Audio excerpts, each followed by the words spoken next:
অধ্যক্ষ মহোদয়, মই জনাবলৈ পাই অতি সুখী হৈছোঁ যে 2022 বৰ্ষৰ ফেব্ৰুৱাৰী মাহত মাননীয় মুখ্যমন্ত্ৰী আৰু টাটা সঞ্চৰ অধ্যক্ষৰ মাজত এখন সফল বৈঠক হৈ যায় আৰু এই ৰাজ্যখনৰ ঔদ্যোগিক প্ৰশিক্ষণ প্ৰতিষ্ঠান IIT আৰু পলিটেকনিকসমূহক উন্নীতকৰণ কৰাৰ উদ্দেশ্যে এই মাহত অসম চৰকাৰে টাটা টেকনলজিজ লিমিটেডৰ লগত এখন চুক্তিৰ স্বাক্ষৰৰ দিশে আগবাঢ়িছে। এই প্ৰকল্পজনিত কাৰ্যকলাপৰ অংশস্বৰূপে উক্ত প্ৰকল্পত টাটা টেকনলজিয়ে আন 20টাতকৈ অধিক সংখ্যক আন উদ্যোগ প্ৰতিষ্ঠানৰ সহযোগিতাত 2000 কোটি টকা আমাৰ ৰাজ্যখনত বিনিয়োগ কৰিব দেখুৱাবলৈ। হ্ৰস্বম্যাদী আৰু দীৰ্ঘম্যাদী শাখা প্ৰৱৰ্তন, কৰ্মশালা, প্ৰযুক্তি গৱেষণাৰ দৰে অত্যাধুনিক সা সৰঞ্জাম যোগান আৰু ফেকাল্টি সদস্যৰ প্ৰশিক্ষণ এই প্ৰকল্পই সামৰি ল'ব। ইণ্ডাষ্ট্ৰী 4.0ৰ প্ৰয়োজনীয়তা কৌশলৰাজিৰ কাৰণে IIT আৰু পলিটেকনিকবোৰক উৎকৰ্ষ সাধন কেন্দ্ৰ হিচাপে গঢ়ি তোলা হ'ব। পানী আৰু বিদ্যুৎ ব্যৱস্থাৰ লগতে প্ৰযুক্তি গৱেষণাগাৰ আৰু কৰ্মশালা স্থাপন কৰাৰ বাবে অসম চৰকাৰে প্ৰতিখন প্ৰতিষ্ঠানক 10,000 বৰ্গফুটকৈ নিৰ্মাণৰ ক্ষেত্ৰ আগবঢ়াব। অধ্যক্ষ মহোদয়, অসমৰ বিভিন্ন ভাষাৰ বিকাশ আৰু সংৰক্ষণৰ বাবে ভাষা গৌৰৱ আঁচনিখন ৰূপায়ণ কৰা হৈছে। এই আঁচনিৰ অধীনত ৰাজ্যখনৰ 21খন খিলঞ্জীয়া সাহিত্য সভাৰ বাবে কৰ্পাছ পুঁজিৰ ব্যৱস্থা কৰাৰ লগতে লেখক সম্বৰ্ধনাৰ অধীনত লেখকসকলক এককালীন সাহায্যৰে সম্বৰ্ধনা জনোৱাৰ ব্যৱস্থা কৰা হৈছে আৰু মই এই আঁচনিৰ বাবে এই বৰ্ষৰ বাজেটত 28.80 কোটি টকা ধাৰ্য কৰিছোঁ। অধ্যক্ষ মহোদয়, আৰু এক গুৰুত্বপূৰ্ণ আঁচনিলৈ আহিছোঁ। এইখন হৈছে যুৱ আয়োগ আৰু মুখ্যমন্ত্ৰী বিকাশ আৰু নিয়োগ আঁচনি। অধ্যক্ষ মহোদয়, মুখ্যমন্ত্ৰী বিকাশ আৰু নিয়োগ আঁচনিৰ অধীনত এখন যুৱ আয়োগ গঠন কৰিবলৈ ইতিমধ্যে সিদ্ধান্ত গ্ৰহণ কৰিছে। এই আঁচনিৰ অধীনত প্ৰাৰ্থীসকলক সৰ্বভাৰতীয় ৰাজ্যিক অসামৰিক সেৱা, SSC, বেংকিং, বীমা খণ্ড, ৰাজহুৱা খণ্ডৰ প্ৰতিষ্ঠান, কেন্দ্ৰীয় সশস্ত্ৰ আৰক্ষী বাহিনীত নিয়োগৰ বাবে ব্যাপক কোচিঙৰ নামভৰ্তি কৰোৱা হ'ব, যাতে এই সেৱাসমূহত আমাৰ যুৱক যুৱতীসকলে নিজকে প্ৰতিনিধিত্ব কৰিব পাৰে। অভিজ্ঞ ব্যক্তিৰ অধীনত প্ৰদান কৰিবলগীয়া এনেধৰণৰ প্ৰশিক্ষণ বিনামূলীয়া হোৱাৰ লগতে প্ৰশিক্ষাৰ্থীসকলক থকা খোৱাৰো ব্যৱস্থা আগবঢ়োৱা হ'ব। এনে প্ৰশিক্ষণৰ বাবে প্ৰাৰ্থীসকলক বিভিন্ন জিলাৰ পৰা সাৱধানতাৰে বাছনি কৰা হ'ব। আমি ইয়াৰ উপৰিও চৰকাৰে ইতিমধ্যে অসম ৰাজ্যিক যুৱ আয়োগখন গঠন কৰিছে আৰু আমাৰ যুৱক যুৱতীসকলক নিয়োগৰ সুবিধা লাভ কৰাত আৰু দক্ষতা উন্নয়নৰ ক্ষেত্ৰত ই যথেষ্টখিনি সহায়ক হ'ব। এই আয়োগে অসমৰ বাহিৰত নিয়োজিত যুৱক যুৱতীসকলক মত বিনিময় আৰু সহায়ৰ ক্ষেত্ৰত এখন মঞ্চ প্ৰদান কৰিব। এই আয়োগখনে যুৱ ক্লাব, NCC কেডেটসকলক সক্ৰিয়ভাৱে জড়িত কৰাব। যুৱ আয়োগখনক ইয়াৰ কাম কাজৰ ক্ষেত্ৰত সক্ষমতা প্ৰদান কৰিবলৈ এনেধৰণৰ আন আয়োগৰ ধৰণত অধ্যয়ন ন্যায়িক ক্ষমতা প্ৰদান কৰা হ'ব। এই আয়োগখনৰ এগৰাকী অধ্যক্ষ আৰু আন 8গৰাকী সদস্যৰে গঠন কৰা হৈছে। ইয়াৰ পিছত অধ্যক্ষ মহোদয়, মই আন এক আঁচনিলৈ আহিছোঁ। সেইটো হৈছে যে অমৃত গুৱাহাটী সংহত গোলকীয় মহানগৰ। মাননীয় প্ৰধানমন্ত্ৰী শ্ৰী নৰেন্দ্ৰ মোদী ডাঙৰীয়াই তেওঁৰ স্বাধীনতা দিৱসৰ ভাষণত পৰৱৰ্তী 25 বছৰক নতুন উন্মেষণ, আকাংক্ষা আৰু সপোনেৰে এক গৌৰৱময় অমৃতকাল কৰি তুলিবলৈ আহ্বান জনাইছিল। অসম হ'ল অন্যান্য উত্তৰ পূৰ্বাঞ্চলীয় ৰাজ্যসমূহ আৰু দক্ষিণ পূব এছিয়াৰ অন্যান্য দেশসমূহৰ দুৱাৰস্বৰূপ। অসমৰ অমৃতকালৰ সময়ছোৱাত নতুন যুগৰ সূচনা কৰিবলৈ ইয়াৰ নতুন আকাংক্ষাক বিশ্বমানৰ সংহত বাণিজ্যিক মহানগৰ অমৃত গুৱাহাটী সংহত গোলকীয় মহানগৰে পৰিচিত কৰাৰ প্ৰস্তাৱ গ্ৰহণ কৰা হৈছে। নতুন অমৃত মহানগৰে আমাৰ সংস্কৃতিৰ গভীৰতালৈ শিপাইছে আৰু নতুন অসমৰ নতুন উচ্চাকাংক্ষা, নতুন আশা আৰু এক নতুন সেউজালীক সামৰি ল'ব। প্ৰস্তাৱিত অমৃত মহানগৰখনে 1000 একৰ ভূমিত সম্পূৰ্ণভাৱে পৰিকল্পিতভাৱে গঢ়ি তোলা হ'ব আৰু নতুন যুগৰ আৱাসিক তথা সামাজিক আন্তঃগাঁথনিৰ লগতে পৰৱৰ্তী প্ৰজন্মৰ উদ্যোগৰ বিশ্বমানৰ আন্তঃগাঁথনিৰে মিশ্ৰণেৰে সংহত কৰা হ'ব। অধ্যক্ষ মহোদয়, কেন্দ্ৰীয় বিত্তমন্ত্ৰী ডাঙৰীয়ানীয়ে তেওঁ 2022-23 বৰ্ষৰ বাজেট ভাষণত ঘোষণা কৰাৰ দৰে বিশেষ অৰ্থনৈতিক মণ্ডল আইন 2005 স্পেচিয়েল ইকনমিক জ'নছ এক্ট 2005ৰ ঠাইত এখন নতুন আইন অনা হ'ব আৰু এই আইনখনে ইয়াৰ নতুন বিধানসমূহক সামৰি ল'বলৈ ৰাজ্যসমূহক ক্ষমতা প্ৰদান কৰিব আৰু উদ্যম তথা সেৱা খণ্ডসমূহৰ অংশীদাৰ হোৱাৰ বাট ৰাজ্যসমূহৰ বাবে মুকলি হ'ব। অসমৰ আমাৰ বাবেও ESHৰ পৰা লাভান্বিত হ'ব বুলি আমি আশা কৰিছোঁ আৰু ই হ'ব অমৃত মহানগৰ এক মূল উপাদান। আমাৰ ৰাজ্যখনে ক্ৰমান্বয়ে জলবায়ু অনুকূল প্ৰয়াস আৰু বহনক্ষম শক্তি উৎসৰ দিশে আগবাঢ়িছে। কাৰ্বনৰ পৰিমাণ হ্ৰাস কৰা প্ৰচেষ্টা হিচাপে শূন্য নিৰ্গমন ভিত্তিক সেউজ ব্যৱস্থাটো হ'বলৈ অমৃত মহানগৰী সপোনস্বৰূপ আন্তঃগাঁথনি লাই ফুটা এই গোলকীয় বজাৰৰ পৰা জলবায়ু বিত্ত ক্লাইমেট ফাইনেন্স প্ৰবাহিত কৰিব আৰু ৰাজ্য চৰকাৰৰ বিত্তই ব্যক্তিগত বিনিয়োগৰ প্ৰবাহক দ্ৰুতগতিত গঢ়ি তোলাত সহায়ক হ'ব। বিশ্ববিখ্যাত পৰামৰ্শকাৰীসকলৰ ওপৰত মাষ্টাৰ প্লেনখন যুগুত কৰাৰ দায়িত্ব অৰ্পণ কৰা হৈছে। অধ্যক্ষ মহোদয়, এতিয়া মই প্ৰধান ঘোষণাবিলাকলৈ আহিছোঁ আৰু চমুকে ক'ব বিচাৰিছোঁ। প্ৰধান ঘোষণাসমূহ অধ্যক্ষ মহোদয় হৈছে চাহ আৰু নদী পৰ্যটন। অসমৰ চাহ বাগিচাসমূহ হ'ল বিশ্বৰ আটাইতকৈ পুৰণি আৰু শ্ৰেষ্ঠ চাহ বাগিচাসমূহৰ অন্যতম। এই চাহ বাগিচাসমূহৰ কিছুমান অতি মনোৰম প্ৰাকৃতিক পৰিৱেশৰ মাজত অৱস্থিত, যিবোৰ বৃহৎ পৰ্যটনস্থলী হিচাপে বিবেচিত হোৱাৰ ব্যাপক সম্ভাৱনীয়তা আছে। কিন্তু যোগাযোগৰ অসুচলতা, থকা মেলা ব্যৱস্থাৰ অসুবিধাৰ বাবে পৰ্যটকসকল এই চাহ বাগিচাসমূহৰ চৌপাশত থকা প্ৰাকৃতিক সৌন্দৰ্য উপভোগ কৰাৰ পৰা বঞ্চিত হ'ব লগা হয়। চাহ পৰ্যটনক উদগনি জনোৱাৰ আমি 50খন নিৰ্বাচিত চাহ বাগানৰ প্ৰতিখনলৈ চাহ বাগিচাৰ ভিতৰত অতিথিশালা আৰু পৰ্যটকৰ সা সুবিধা নিৰ্মাণৰ বাবে মূলধনী আন্তঃগাঁথনি সাহায্য হিচাপে 2 কোটি টকাকৈ আগবঢ়োৱাৰ প্ৰস্তাৱ মই এই বাজেটত ৰাখিছোঁ। চাহ পৰ্যটনৰ বিকাশৰ উদ্দেশ্যে চাহ বাগিচাসকলক কৃষি বনানীকৰণ, সৌৰশক্তি প্ৰকল্প আদিৰ লেখীয়া অনা চাহ খেতিৰ কাম কাজৰ বাবেও সক্ষম কৰি তোলা হ'ব আৰু ইয়াৰ ফলত তেওঁলোকৰ উপাৰ্জনো বাঢ়িব। ইয়াৰ বাবে মই এই বিত্তীয় বৰ্ষত 50 কোটি টকা ধাৰ্য কৰিছোঁ। অধ্যক্ষ মহোদয়, মানাস আৰু কাজিৰঙা সামৰি ব্ৰহ্মপুত্ৰৰ দাঁতিয়ে দাঁতিয়ে নদী পৰ্যটন আৱৰ্ত নিৰ্মাণ কৰা হ'ব। ৰিভাৰ টুৰিজিম চাৰ্কিট আমি নিৰ্মাণ কৰিম। বিলাসী ৰিভাৰ ক্ৰুইজৰ সৈতে এই নৈপথবোৰত ৰিভাৰ ক্ৰুজ সেৱা উপলব্ধ হ'ব। তৃতীয়তে অধ্যক্ষ মহোদয়, অসম জ্ঞান নেটৱৰ্ক। আমাৰ চৰকাৰে ৰাজ্যৰ প্ৰতিষ্ঠানসমূহক দ্ৰুতবেগী ইণ্টাৰনেট সেৱাৰে সুসজ্জিত কৰি তুলিবলৈ ৰাষ্ট্ৰীয় জ্ঞান নেটৱৰ্কৰ আৰ্হিত এক দ্ৰুতবেগী অসম জ্ঞান নেটৱৰ্ক গঢ়ি তুলিব বিচাৰিছে। অধ্যক্ষ মহোদয়, এই বিত্তীয় বৰ্ষত মই 23.75 কোটি টকা ধাৰ্য কৰিছোঁ। আমাৰ শিশুসকলৰ সুৰক্ষা সুনিশ্চিতকৰণ। আমি অসমৰ প্ৰত্যেকখন জিলাতে এটাকৈ উৎসৰ্গীকৃত অনাথ শিশু পৰিচৰ্যা কেন্দ্ৰ স্থাপনৰ প্ৰস্তাৱ কৰিছোঁ। এই কেন্দ্ৰসমূহ প্ৰতিখন জিলাতে চিনাক্ত কৰিবলগীয়া অৰ্হতা সম্পন্ন অনা চৰকাৰী সংস্থাৰ জৰিয়তে চলোৱা হ'ব। প্ৰতিখন জিলাতে জিলা শিশু অধিকাৰ কমিটি পুনৰ গঠন কৰিবলৈ লৈছোঁ। অধ্যক্ষ মহোদয়, আৰু এক গুৰুত্বপূৰ্ণ সিদ্ধান্ত হৈছে পৰিয়াল পৰিচয় পত্ৰ। অধ্যক্ষ মহোদয়, কিছুমান নিৰ্দিষ্ট আঁচনিৰ সুবিধাসমূহ পৰিয়াল ভিত্তিক প্ৰদান কৰা হয়, কিন্তু হিতাধিকাৰী কেন্দ্ৰিক আঁচনিসমূহৰ ফলপ্ৰসূ ৰূপায়ণৰ সুবিধাৰ্থে পৰিয়ালৰ সংখ্যা নিৰ্ধাৰণ কৰিবলৈ আমাৰ চৰকাৰে অসম পৰিয়াল পৰিচয় পত্ৰ ব্যৱস্থা প্ৰদান কৰাৰ ব্যৱস্থা গ্ৰহণ কৰিছে। অধ্যক্ষ মহোদয়, যিবোৰ পৰিয়ালে তেওঁলোকে বিভিন্ন ধৰণৰ সা সুবিধাৰ পৰা বঞ্চিত হৈছিল, মই অধ্যক্ষ মহোদয় নিশ্চিত যে এই পৰিয়ালসমূহে এই পৰিয়াল পত্ৰ পোৱাৰ পিছত সেই সা সুবিধাসমূহৰ পৰা তেওঁলোকে সুবিধা ল'বলৈ সক্ষম হ'ব। ইয়াৰ পিছত অধ্যক্ষ মহোদয়, আমি আহিছোঁ আকস্মিক পুঁজিৰ কৰ্পাছ বৃদ্ধিকৰণ। ভাৰতৰ সংবিধানৰ 205 আৰু 206 অনুচ্ছেদৰ অধীনত আমি আকস্মিক পুঁজিৰ কৰ্পাছ ব্যৱস্থাৰ বৰ্তমানৰ 200 কোটি টকাৰ পৰা 2000 কোটি টকালৈ বৃদ্ধি কৰিবৰ কাৰণে সক্ষম হৈছোঁ, সিদ্ধান্ত লৈছোঁ। ইয়ে প্ৰাকৃতিক দুৰ্যোগ, মহামাৰীৰ দৰে অনাহিত পৰিঘটনাসমূহৰ সৈতে সম্পৰ্কিত ব্যয়ৰ মোকাবিলা কৰিবৰ কাৰণে আমাক সহায় কৰিব। ইয়াৰ পিছত অধ্যক্ষ মহোদয়, আৰু এক গুৰুত্বপূৰ্ণ সিদ্ধান্তলৈ আমি আহিছোঁ, এইটো হৈছে ক্ৰীড়া আন্তঃগাঁথনি উন্নয়ন। আমাৰ মাননীয় মুখ্যমন্ত্ৰী ডাঙৰীয়া সবল নেতৃত্বত ৰাজ্যখনৰ উদীয়মান ক্ৰীড়াপতীয় বিকাশৰ বাবে অসমত আমি ক্ৰীড়া আন্তঃগাঁথনি উন্নয়নৰ ব্যৱস্থা কৰিছোঁ। এই পবিত্ৰ সদনক মই ক'বলৈ পাই ভাল পাইছোঁ যে আমিনগাঁৱত থকা ৰাজীৱ গান্ধী ইণ্ডোৰ ষ্টেডিয়ামক বিশ্বমানৰ আন্তঃগাঁথনিৰ ৰাষ্ট্ৰীয় বেডমিণ্টন একাডেমী হিচাপে উন্নীত কৰি থকা হৈছে আৰু তদুপৰি আমিনগাঁৱত থকা খেলপথাৰখনক ভাৰতীয় ক্ৰিকেট নিয়ন্ত্ৰণ বৰ্ডৰ মান অনুসৰি উন্নীত কৰা হ'ব আৰু অতিৰিক্তভাৱে প্ৰায় 10,000 দৰ্শকে একেলগে বহি খেল উপভোগ কৰিব পৰাকৈ ভাৰতীয় ক্ৰীড়া প্ৰাধিকৰণৰ মান অনুসৰি এখন নতুন ফুটবল ষ্টেডিয়াম আৰু চিন্থেটিক ট্ৰেকৰ উন্নয়ন সাধনৰ প্ৰস্তাৱ গ্ৰহণ কৰা হৈছে। যোৰহাটৰ ষ্টেডিয়ামখনক আন্তঃৰাষ্ট্ৰীয় মানৰ ফুটবল খেলপথাৰ আৰু চিন্থেটিক ট্ৰেকৰ লগতে ইণ্ডিয়ান প্ৰিমিয়াৰ লীগ আৰু অন্যান্য আন্তঃৰাষ্ট্ৰীয় খেল খেলিব পৰাকৈ উন্নীত কৰাকৰণ হ'ব। তদু ভাৰতীয় ক্ৰীড়া প্ৰাধিকৰণৰ মান অনুসৰি বেডমিণ্টন, বাস্কেটবল, ভলীবল ইত্যাদিৰ বাবে ইণ্ডোৰ ষ্টেডিয়ামখনক শক্তিশালী কৰা হ'ব। অধ্যক্ষ মহোদয়, আমি আমাৰ ৰাজ্যখনত আৱৰ্ত ভৱনবিলাক দেখিছোঁ। অতি পুৰণিকলীয়া অৱস্থাত ব্ৰিটিছে নিৰ্মাণ কৰা আৱৰ্ত ভৱন আজি অতি অৱহেলিত অৱস্থাত আছে আৰু সেইকাৰণে আজি পৰ্যায়ক্ৰমে ৰাজ্যখনৰ সকলোবোৰ আৱৰ্ত ভৱন মেৰামতি কৰাৰ ব্যৱস্থা কৰিছোঁ।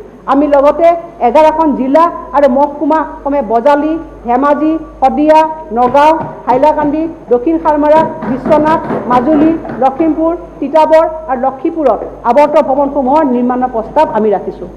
ঐতিহ্যপূৰ্ণ যিবিলাক বঙলা আছে সেই বঙলাবিলাকৰ আৰ্হিত উপযুক্ত স্থানত এই আৱৰ্ত ভৱনসমূহ নিৰ্মাণ কৰা হ'ব আৰু এই বিল্ডিংবিলাক হেৰিটেজ বিল্ডিং হিচাপে নিৰ্মাণ কৰিবলৈ চৰকাৰে সিদ্ধান্ত গ্ৰহণ কৰিছে। অধ্যক্ষ মহোদয়, একক সাধাৰণ বাজেট শিতান বিভিন্ন আঁচনি স্বচ্ছতা বৃদ্ধি কৰিবলৈ আৰু কাৰ্য ৰূপায়ণ ত্বৰান্বিত কৰিবলৈ আমি অনেক বাজেট সম্পৰ্কীয় সংস্কাৰ সাধন কৰিবলৈ লৈছোঁ। এই বছৰটোৰ ভিতৰত বাজেট প্ৰতিশ্ৰুতিসমূহ তড়িৎ গতিত ৰূপায়ণ কৰিবলৈ বিভাগ আৰু সঞ্চালকসমূহক শক্তিশালী কৰি আমি নতুন বিত্তীয় গাঁথনি কৰিছোঁ। এই ক্ষেত্ৰত অন্য এক পদক্ষেপ হিচাপে ৰাজ্যখনত অধ্যক্ষ মহোদয় এটা অতি গুৰুত্বপূৰ্ণ সিদ্ধান্ত মহোদয়।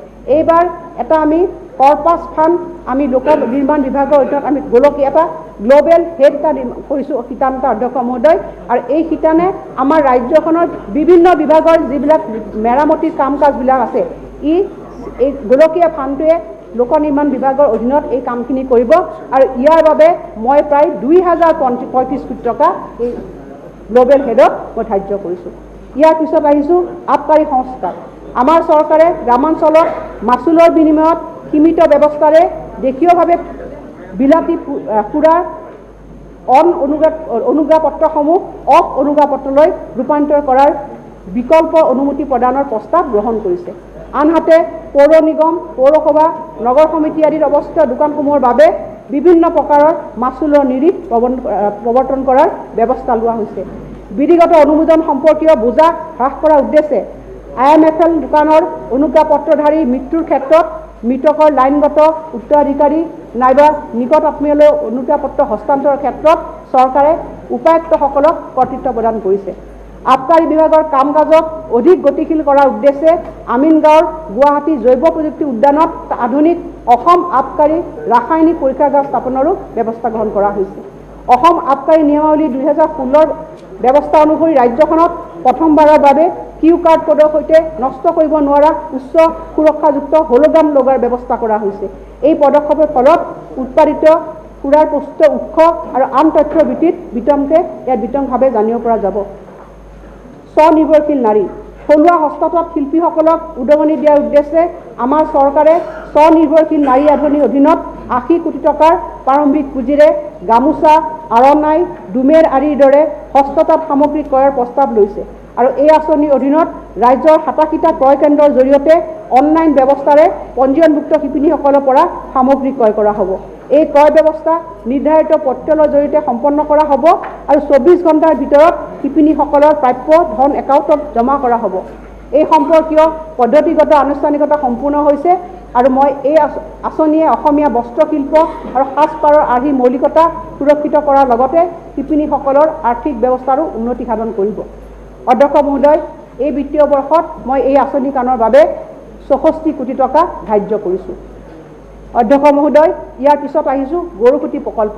খিলঞ্জীয়াসকলৰ স্বাৰ্থৰ উপত্যকা আমাৰ চৰকাৰৰ দায়বদ্ধতা অনুসৰি দৰং জিলাৰ চিপাধাৰ খণ্ডৰ অন্তৰ্গত গৰুকুটিৰ 77,420 বিঘা ভূমি বেদখলমুক্ত কৰাটো আমাৰ লক্ষ্য আছিল আৰু আমি এই লক্ষ্য পূৰণ কৰিবলৈ সক্ষম হৈছোঁ।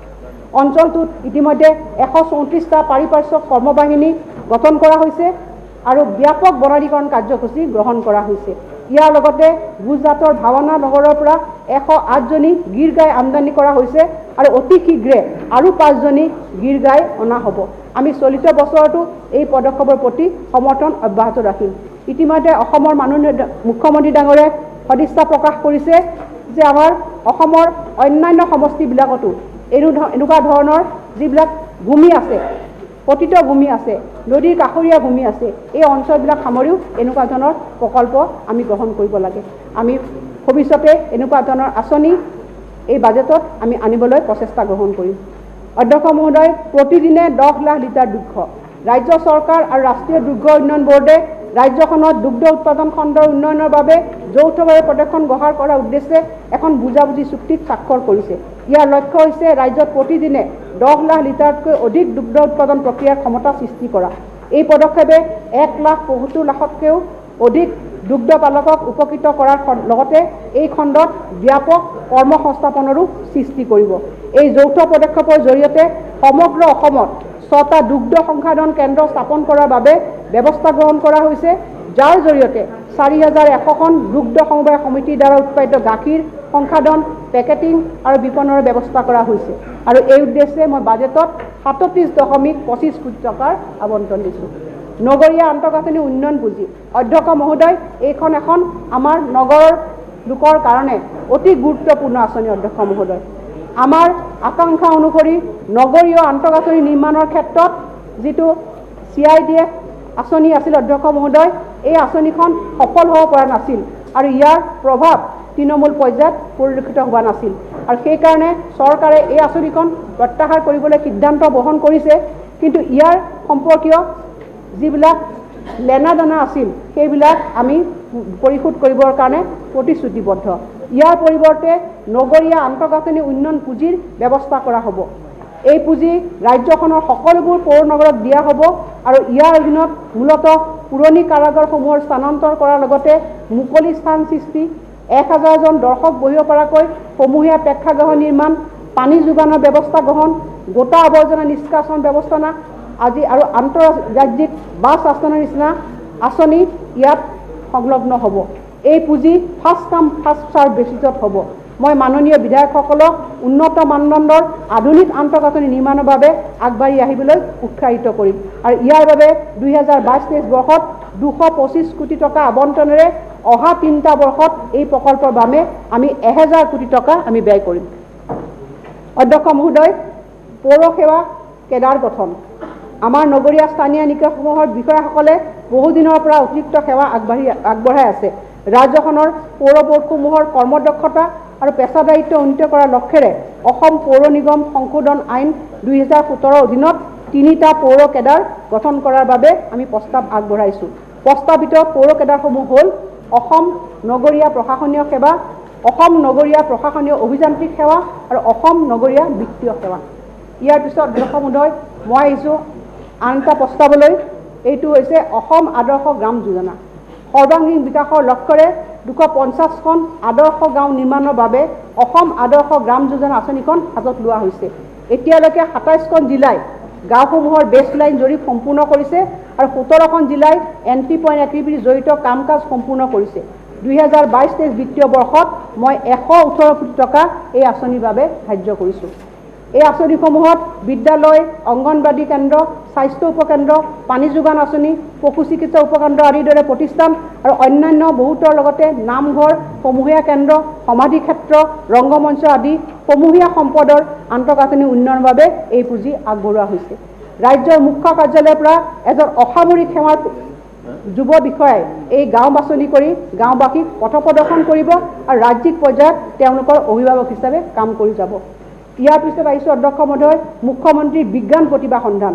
বিভিন্ন পৰ্যায়ৰ বাছনি প্ৰক্ৰিয়াৰ জৰিয়তে প্ৰতি বৰ্ষতে মাধ্যমিক স্তৰৰ পৰা বিজ্ঞান ক্ষেত্ৰৰ 50গৰাকী যুৱতীকে ধৰি 100গৰাকী যুৱ প্ৰতিভাক চিনাক্ত আৰু তত্ত্বাৱধান কৰাৰ বাবে আমাৰ চৰকাৰে মুখ্যমন্ত্ৰীৰ বিজ্ঞান প্ৰতিভা সন্ধান আঁচনিখন শুভাৰম্ভ কৰাৰ বাবে প্ৰস্তাৱ গ্ৰহণ কৰিছে। নিৰ্বাচিত হোৱা ছাত্ৰ ছাত্ৰীসকলে তেওঁলোকে বিচৰা প্ৰতিষ্ঠান মূলতঃ ৰাষ্ট্ৰীয় ৰাসায়নিক গৱেষণাগাৰ, ভাৰতীয় বিজ্ঞান প্ৰতিষ্ঠান, প্ৰতিৰক্ষা গৱেষণা আৰু উন্নয়ন সংস্থা DRDO, ভাৰতীয় মহাকাশ গৱেষণা সংস্থা, টাটা ইনষ্টিটিউট অফ ফাণ্ডামেণ্টেল ৰিচাৰ্চত 1 বছৰৰ মেণ্টৰিং লাভ কৰিব আৰু সেইমতে মেণ্টৰজনক পৰ্যাপ্ত ভাত্তা প্ৰদান কৰা হ'ব। অধ্যক্ষ মহোদয়, ইয়াৰ পিছত আহিছোঁ গাঁৱৰ বাবে মুখ্যমন্ত্ৰীৰ ফেলোশ্বিপ। অধ্যক্ষ মহোদয়, অসমত জলবায়ু অনুকূল গাঁও নিৰ্মাণৰ উপায় উদ্ভাৱন কৰাৰ বাবে আমি এক ফেলোশ্বিপ কাৰ্যসূচীৰ প্ৰস্তাৱ আগবঢ়াইছোঁ। নিৰ্ধাৰিত কৰা বৈজ্ঞানিক প্ৰতিষ্ঠানত অধীনত বিজ্ঞান আৰু অভিযান্ত্ৰিক শাখাৰ পৰা স্নাতক আৰু স্নাতকোত্তৰ ছাত্ৰ ছাত্ৰীসকলক এই কাৰ্যসূচীত অংশগ্ৰহণ কৰিবলৈ উৎসাহিত কৰা হ'ব। ফেলোশ্বিপৰ পৰিমাণ 1 বছৰৰ বাবে প্ৰতি মাহে 20,000 টকাকৈ প্ৰদান কৰা হ'ব। আমি এই ক্ষেত্ৰত 100গৰাকী সদস্যক জড়িত কৰাৰ প্ৰস্তাৱ আগবঢ়াইছোঁ, যিসকলে প্ৰাৰম্ভিক পৰ্যায়ত 10খন গাঁও সামৰি ল'ব। ইয়াৰ পিছত আহিছোঁ অধ্যক্ষ মহোদয়, 1 জিলা 1 উৎপাদন। আমাৰ সন্মানীয় প্ৰধানমন্ত্ৰী ডাঙৰীয়াৰ আত্মনিৰ্ভৰ ভাৰত আহ্বানৰ প্ৰতি সঁহাৰি জনাই উদ্যোগ বিভাগে 1 জিলা 1 উৎপাদন অভিযান আৰম্ভ কৰিছে। এই অভিলাষী অভিযানৰ লক্ষ্য হৈছে একোখন জিলাত থকা সম্ভাৱনীয়তা আৰু সামৰ্থ্যৰ ওপৰত ভিত্তি কৰি এবিধ সামগ্ৰী চিনাক্ত কৰা আৰু মানদণ্ড মাপনীয় আৰু এটা ব্ৰেণ্ডযুক্ত সামগ্ৰী উৎপাদনৰ বাবে এটা গোট বিকাশ কৰা। ইয়াৰ বাবে ৰাজ্যখনৰ প্ৰতিখন জিলাত উপলব্ধ সামগ্ৰী সম্পৰ্কত বিস্তৃত অধ্যয়ন কৰা হৈছে আৰু প্ৰতিখন জিলাৰ বাবে একোটাকৈ সামগ্ৰী চিনাক্ত কৰা হৈছে। জিলাসমূহৰ বাবে চিনাক্ত কৰা সামগ্ৰীসমূহ মুখ্যতঃ খাদ্য সংসাধন খণ্ড, পাট, চাহ, হস্তশিল্প, বাঁহ বেতৰ সামগ্ৰী ইত্যাদি। ইয়াৰ পিছত দশমত হয় আমাৰ ৰাজ্যখনত অতি ক্ষুদ্ৰ আৰু মজলীয়া উদ্যোগ MSME বাবে এক পৰিৱেশ সৃষ্টি কৰিবলৈ তথা ODOP ধাৰণাৰ প্ৰসাৰৰ বাবে অসম চৰকাৰ আৰু SIDBI এক বুজাবুজি চুক্তিত স্বাক্ষৰ কৰিছে। এই বুজাবুজি চুক্তিৰ প্ৰধান উদ্দেশ্য হৈছে অংশীদাৰী সাহায্য, ইকুইটি ছাপৰ্ট, সুত ৰেহাই, সম্ভাৱনীয় আন্তঃগাঁথনি, প্ৰকল্পৰ মূল্যায়ন, MSME-লৈ ঋণ প্ৰদান সুবিধা, বিভিন্ন প্ৰাথমিক সংসাধন কেন্দ্ৰ আৰু অন্যান্য ঔদ্যোগিক আন্তঃগাঁথনি বিকাশৰ ক্ষেত্ৰত ৰাজ্য চৰকাৰৰ পদক্ষেপক সহায় আগবঢ়োৱাৰ অৰ্থে SIDBI 350 কোটি টকা প্ৰদানৰ আমাক প্ৰতিশ্ৰুতি দিছে। জিলাভিত্তিক চিনাক্ত কৰা সামগ্ৰী আৰু সেইবোৰৰ ৰপ্তানিৰ সামৰ্থ্য প্ৰদৰ্শন কৰাৰ বাবে এখন ৰাজ্যিক পৰ্যায়ৰ প্ৰদৰ্শনী অনুষ্ঠিত কৰাৰ কাৰণেও আমি প্ৰস্তাৱ ৰাখিছোঁ। অধ্যক্ষ মহোদয়, ষ্টাৰ্টআপ অভিযান এই বিত্তীয় বৰ্ষত ষ্টাৰ্টআপ নীতি ৰূপায়ণ কৰাৰ বাবে আমি প্ৰস্তাৱ লৈছোঁ। ব্যৱসায়ী ধাৰণক বুনিয়াদী ৰূপলৈ ৰূপান্তৰ কৰাৰ লগতে বজাৰত এই বুনিয়াদী ৰূপৰ সামগ্ৰী বৰ্তি থকা ক্ষমতাক পৰীক্ষা কৰিবলৈ পাইলট প্ৰকল্প আৰম্ভ কৰাৰ বাবে চৰকাৰে বিত্তীয় অনুদান আগবঢ়াব। উচ্চাকাংক্ষী যুৱচামক ভেঞ্চাৰ কেপিটেল আগবঢ়াবলৈ এক ষ্টাৰ্টআপ বিনিয়োগ পুঁজি গঠনৰ বাবে প্ৰস্তাৱ আগবঢ়োৱা হৈছে আৰু ইয়াৰ বাবে বাজেটত আমি 9.5 কোটি টকা ধাৰ্য কৰিছোঁ। অধ্যক্ষ মহোদয়, ইয়াৰ পিছত আমি ইয়াত মই 80টা গ্ৰাণ্টৰ কথা উল্লেখ কৰিছোঁ। অধ্যক্ষ মহোদয়, এই গ্ৰাণ্টত শেহতীয়াভাৱে ইয়াৰ আগৰ বাজেটত মোৰ 78টা গ্ৰাণ্ট আছিল। এইবাৰ মই 2টা গ্ৰাণ্ট নতুনকৈ ইয়াত অন্তৰ্ভুক্ত কৰিছোঁ। সেই 2টা গ্ৰাণ্ট হৈছে grant number 71 welfare of Bodoland আৰু গ্ৰাণ্ট নম্বৰ 80 হৈছে indigenous and tribal faith and culture department. এই দুটাৰে ইয়াত 80টা গ্ৰাণ্ট হৈছে অধ্যক্ষ মহোদয় আৰু এই প্ৰত্যেকটা গ্ৰাণ্টতে মই ইয়াত তেওঁলোকৰ বাবে পুঁজি আগবঢ়াইছোঁ। এইখিনি কথা মই সদনত মই উল্লেখ কৰিছোঁ অধ্যক্ষ মহোদয়। ইয়াৰ পিছত মই শেষলৈ আহিছোঁ অধ্যক্ষ মহোদয়।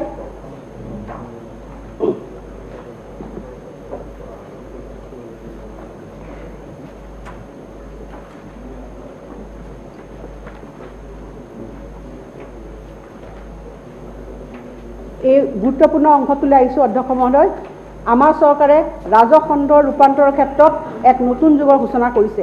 ৰাজ্যখনৰ ৰাজহ সংগ্ৰহ ব্যৱস্থাটো ঈৰ্ষণীয় পৰ্যায়লৈ লৈ যোৱাৰ ক্ষেত্ৰত আমাৰ মাননীয় মুখ্যমন্ত্ৰী ডাঙৰীয়াই সবল নেতৃত্ব দিছে আৰু মই এতিয়া আমাৰ চৰকাৰৰ কেতবোৰ সফলতাৰ কথা উল্লেখ কৰিব বিচাৰিছোঁ।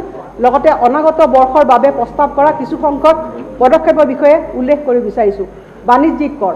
মাননীয় অধ্যক্ষ মহোদয়, চলিত বিত্তীয় বৰ্ষত COVID-19-ৰ দ্বিতীয় আৰু তৃতীয় ঢৌ সত্ত্বেও কৰ বিভাগে পূৰ্বৰ বিত্তীয় বৰ্ষ 2020 আৰু 21-ৰ ফেব্ৰুৱাৰী 2021-লৈ 12,101 কোটি টকা সংগ্ৰহৰ তুলনাত চলিত বিত্তীয় বৰ্ষ 2021 আৰু 2022-ৰ ফেব্ৰুৱাৰী পৰ্যন্ত 14,470 কোটি টকা সংগ্ৰহ কৰিবৰ কাৰণে সক্ষম হৈছে। অধ্যক্ষ মহোদয়, আমাৰ চৰকাৰে উল্লেখনীয় এলানি পদক্ষেপ গ্ৰহণ কৰিছে। 1 নম্বৰতে হৈছে অধ্যক্ষ মহোদয়, প্ৰতি লিটাৰ ডিজেল আৰু পেট্ৰলৰ বিপৰীতে বৰ্তমানৰ 5 টকা ৰেহাইৰ উপৰি 2021 চনৰ নৱেম্বৰৰ পৰা 7 টকা মূল্য সংযুক্ত কৰ হ্ৰাস কৰিছে। 2 নম্বৰতে কোভিডৰ বহুতো অত্যাৱশ্যকীয় ঔষধ আৰু অন্যান্য কোভিড সম্পৰ্কিত চিকিৎসাৰ সা সঁজুলিৰ ওপৰত সামগ্ৰী আৰু সেৱা কৰ সম্পূৰ্ণভাৱে ৰেহাই দিয়া হৈছে বা হ্ৰাস কৰা হৈছে। তৃতীয়তে অধ্যক্ষ মহোদয়, নতুন যোগ্য ঔদ্যোগিক গোটসমূহলৈ ৰাজ্যিক সামগ্ৰী আৰু সেৱা কৰ পৰিশোধৰ বাবে অসম চৰকাৰে অসম উদ্যোগ যোগ্য গোটসমূহৰ বাবে ৰাজ্যিক সামগ্ৰী সেৱা কৰ পৰিশোধ আঁচনি 2021খন অধিসূচিত কৰিছে, যিয়ে বৃহৎ সংখ্যক লোকক জীৱিকাৰ সুবিধা আগবঢ়াইছে। যোৰহাট আৰু মাজুলীৰ মাজৰ দলং প্ৰকল্পক সাহায্য আগবঢ়াবলৈ আমাৰ চৰকাৰে এখন আঁচনিত অনুমোদন দিছে, যাতে এই দলং নিৰ্মাণৰ বাবে প্ৰদান কৰা ৰাজ্যিক সামগ্ৰী আৰু সেৱা কৰ পৰিশোধ কৰিব পাৰে। অধ্যক্ষ মহোদয়, মাননীয় কেন্দ্ৰীয় বিত্তমন্ত্ৰী নিৰ্মলা সীতাৰমণ ডাঙৰীয়াই অনা সামগ্ৰী আৰু সেৱা কৰৰ বাবে অসম কৰ ৰাজহ আৰু পৰিচালনা ব্যৱস্থা নামৰ এটা নতুন ছফ্টৱেৰ মুকলি কৰিছে। ইয়াৰ দ্বাৰা কৰদাতাসমূহে তেওঁলোকৰ ব্যৱসায়িক কাৰ্যপ্ৰণালী বৈদ্যুতিক ধৰণেৰে কৰিবলৈ সক্ষম হ'ব। ইয়াৰ পিছত আহিছোঁ অধ্যক্ষ মহোদয়, বকেয়া ধন প্ৰদান কৰিবলৈ এখন ঋণ পৰিশোধ আঁচনি অনাৰ বাবে চলিত বিধানসভাৰ অধিৱেশনত আমাৰ চৰকাৰে অসম কৰাৰোপণ বকেয়া ঋণ পৰিশোধ সংশোধন বিধেয়ক 2002খন উত্থাপন কৰিব। এইটো এটা অধ্যক্ষ মহোদয় অতি গুৰুত্বপূৰ্ণ সিদ্ধান্ত মই ঘোষণা কৰিবলৈ গৈছোঁ অধ্যক্ষ মহোদয়। আমাৰ ৰাজ্যখনৰ জনসাধাৰণৰ এক বৃহৎ অংশৰ জীৱিকাৰ উৎস হৈছে আমাৰ চাহ উদ্যোগ অধ্যক্ষ মহোদয়। চাহ উদ্যোগক দুৰ্বল কৰা সমস্যাসমূহৰ কথা বিবেচনা কৰি আমি 2019 চনৰ 1 জানুৱাৰীৰ পৰা 2021 চনৰ ডিচেম্বৰ মাহলৈকে 3 বছৰৰ বাবে সেউজীয়া চাহপাতৰ ওপৰত থকা শুল্ক ৰেহাইৰ ব্যৱস্থা কৰিছিলোঁ। এতিয়া আমি পুনৰ 2020 চনৰ 1 জানুৱাৰীৰ পৰা 3 বছৰৰ বাবে এই ৰেহাই ব্যৱস্থা পুনৰ সম্প্ৰসাৰণ কৰাৰ প্ৰস্তাৱ মই এই বাজেটত ৰাখিছোঁ। অধ্যক্ষ মহোদয়, এই আমাৰ চৰকাৰখনৰ এই সিদ্ধান্তই চাহ উদ্যোগটোক অধিক শক্তিশালী কৰাৰ ক্ষেত্ৰত এক ভূমিকা গ্ৰহণ কৰিব। ইয়াৰ পিছত আহিছোঁ অধ্যক্ষ মহোদয় আবকাৰী। আমি গ্ৰহণ কৰা এলানি পদক্ষেপৰ জৰিয়তে 2022-23 বিত্তীয় বৰ্ষত 500 কোটি টকাৰ অতিৰিক্ত লক্ষ্যৰে মুঠ 2,500 কোটি টকা আবকাৰী ৰাজহ হিচাপে সংগ্ৰহ কৰিবলৈ বিচাৰিছোঁ। আবকাৰী ৰাজহ সংগ্ৰহৰ বাবে হাতত লোৱা পদক্ষেপসমূহ হ'ল সকলো ধৰণৰ সুৰাৰ বাবে আবকাৰী শুল্কৰ পুনৰ বিন্যাস, নগৰীয়া অঞ্চলৰ বাবে অনুজ্ঞাপত্ৰ মাচুলৰ সংশোধন, সীমান্তৰ চোৰাং বেহা ৰোধ কৰাৰ বাবে কঠোৰ আইনৰ বলৱৎকৰণ, প্ৰযুক্তি চালিত ট্ৰেক এণ্ড ট্ৰেচ পদক্ষেপ গ্ৰহণ। ইয়াৰ পিছত আহিছোঁ অধ্যক্ষ মহোদয় ৰাজহ বিভাগলৈ। আমাৰ চৰকাৰে ৰাজহ বিভাগৰ অধীনত ধন প্ৰদান ব্যৱস্থাটো ডিজিটেলাইজ কৰিবলৈ বিভিন্ন পদক্ষেপ গ্ৰহণ কৰিছে। তদুপৰি তথ্য প্ৰযুক্তি ব্যৱস্থা ব্যৱহাৰ কৰি scientific land classification and zonal valuation ৰূপায়ণৰ দ্বাৰা ৰাজহ সংৰক্ষণৰ পৰিমাণ বৃদ্ধি কৰিবলৈ Assam society for comprehensive financial management ছিষ্টেমৰ অধীনত এক বিস্তৃত অধ্যয়ন চলোৱা হৈছে। পৰৱৰ্তী বিত্তীয় বৰ্ষত এই অধ্যয়নৰ পৰা উপলব্ধ তথ্যৰ ভিত্তিত আমি এটা পাইলট প্ৰকল্প ৰূপায়ণ কৰিম। ইয়াৰ পিছত অনলাইন যোগে নথিপত্ৰ পঞ্জীয়ন, অনলাইন যোগে সম্পত্তিৰ মূল্য নিৰ্ধাৰণ, পঞ্জীয়ন মাচুলৰ হিচাপ প্ৰদান, অনলাইন যোগে ষ্টাম্প শুল্ক প্ৰদান, SRO সহ সংগ্ৰহ অনলাইন পঞ্জীয়নৰ বাবে নেশ্যনেল জেনেৰিক ডকুমেণ্ট ৰেজিষ্ট্ৰেশ্যন ছিষ্টেমৰ অধীনত এক নাগৰিক কেন্দ্ৰিক ছফ্টৱেৰ বিকশাই তোলা হ'ব। এই ব্যৱস্থাৰ আজি কামৰূপ আৰু দৰং জিলাত আৰু পৰৱৰ্তী সময়ত সমগ্ৰ ৰাজ্যখনতে পাইলট মোড হিচাপে প্ৰৱৰ্তন কৰা হ'ব। বন Assam minor mineral concession amendment rules 2021 ৰূপায়ণৰ জৰিয়তে ৰাজ্যখনৰ প্ৰাকৃতিক জান জুৰিসমূহৰ বহনক্ষম সংৰক্ষণৰ ওপৰত গুৰুত্ব আৰোপ কৰি ৰাজ্যৰ ৰাজকোষলে বন খণ্ডৰ বৰঙণি বৃদ্ধি কৰিবলৈ আমাৰ চৰকাৰ প্ৰতিশ্ৰুতিবদ্ধ। আন 100টা শিলবালিৰ মহলক কাৰ্যক্ষম কৰি তোলা ৰাষ্ট্ৰীয় উদ্যান, বন্যপ্ৰাণী অভয়াৰণ্য, সামাজিক বনানীকৰণ উদ্যানৰ দ্বাৰা সংগৃহীত বিভিন্ন প্ৰৱেশ মাচুলাৰীৰ জৰিয়তে বনজ উৎপাদনৰ ৰয়েলটি হাৰৰ সংশোধনী আৰু যুক্তিযুক্তকৰণ সন্দৰ্ভত আমি কাম কৰি আছোঁ। সমগ্ৰ ৰাজ্যতে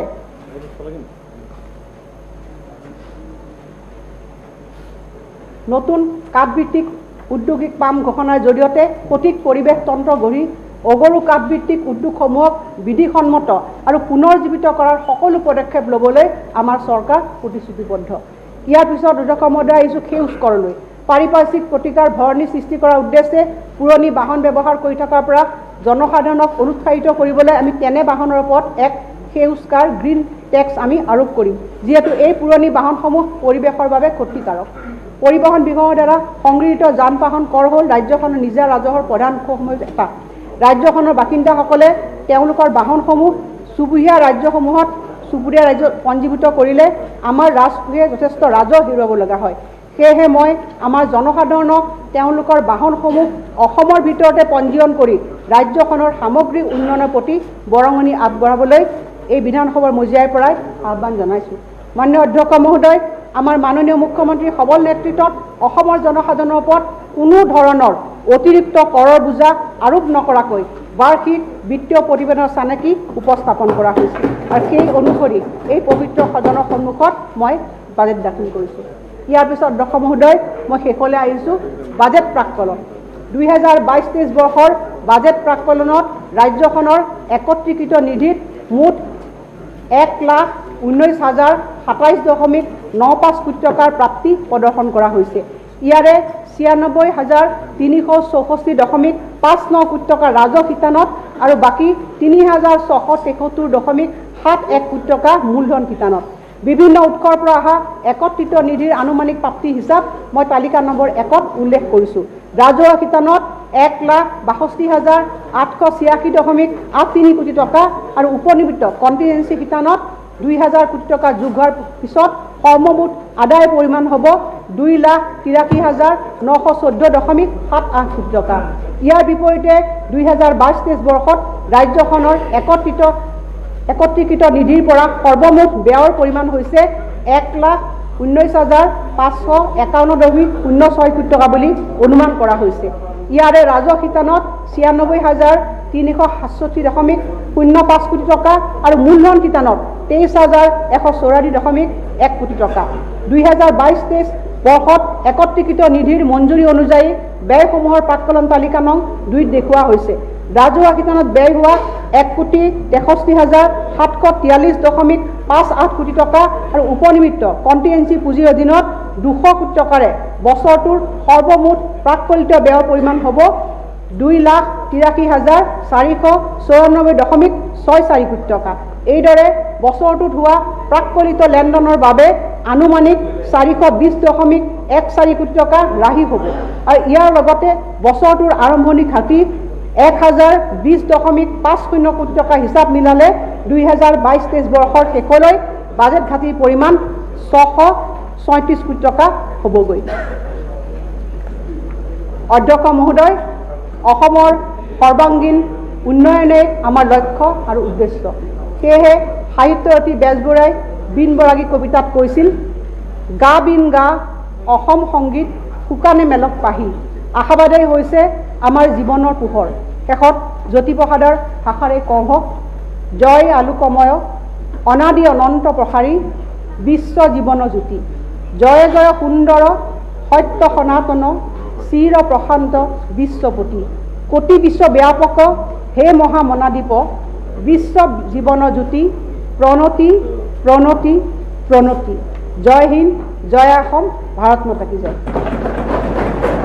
আপনাৰ মঞ্চ, আপনাৰ